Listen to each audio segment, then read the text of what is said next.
Hello everybody, Adam Brsan here. I just wanted to go over a common objection with you today that happens a lot in many houses, and a lot of times the agent just does not know how to handle it correctly.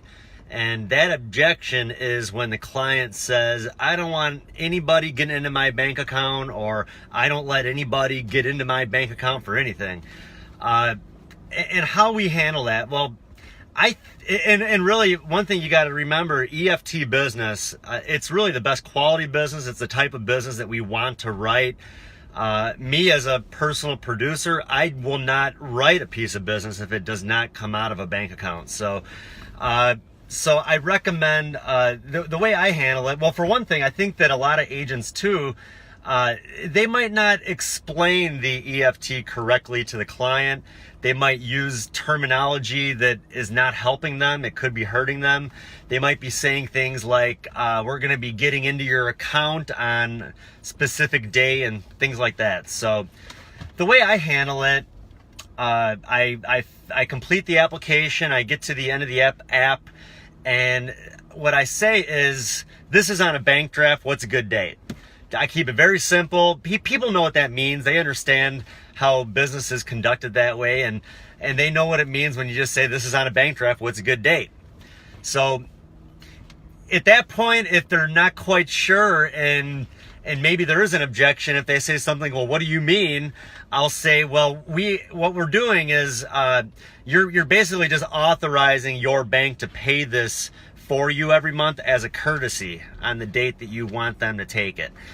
And that usually works. And if I get that objection, then if they say, well, no, I don't let anybody get into my account for anything, I'll usually say, well, Mrs. Jones, I understand that there's many types of bills that you have that you don't want to be done that way. I understand maybe things that are not quite as important as this, something like a cable bill, things like that. I understand that you would prefer to just pay it every month with a check and send it in. But you have to remember, Mrs. Jones, this is one of your most important bills. This is a bill that you want to make sure is always paid. And what you need to think about is worst case scenario. What if you got sick or something? What if you ended up in the hospital for an extended period of time and there's nobody around to pay your bills for you? You might be in bad shape. You might be in such bad shape that you can't even tell somebody to pay that bill for you.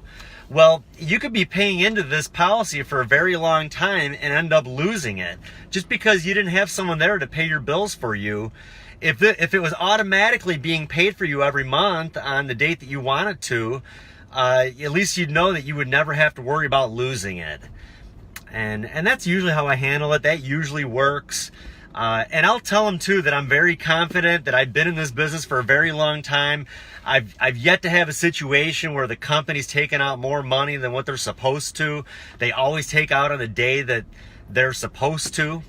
And if for some reason they took out at a time when they were not supposed to, and it's never happened, but if it did, I'm confident that we would cover those overdraft fees if that's what you're worried about. So, but that's usually how I handle it. It usually works. Another quick tip, I always recommend that if you say this is on a bank draft, what's a good day? And they say the 5th, ask them when they receive their Social Security. If they get paid on the 1st or they get paid on the 3rd, you want to make sure to set the draft date for when they get their Social Security.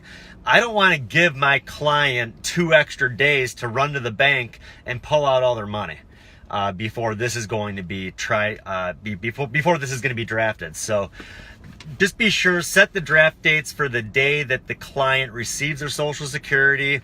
And make sure you're writing business too with a company that can accommodate the Social Security recipients that get paid on the 2nd, 3rd, or 4th Wednesday. There are companies out there that can accommodate that. So be sure to make sure that whatever company you're writing with, make sure that they can do that on the 2nd, 3rd, or 4th Wednesday, because that's when a lot of our clients these days get paid. So thanks again for listening in today, and feel free to reach out to me anytime if you have any other questions. Thanks.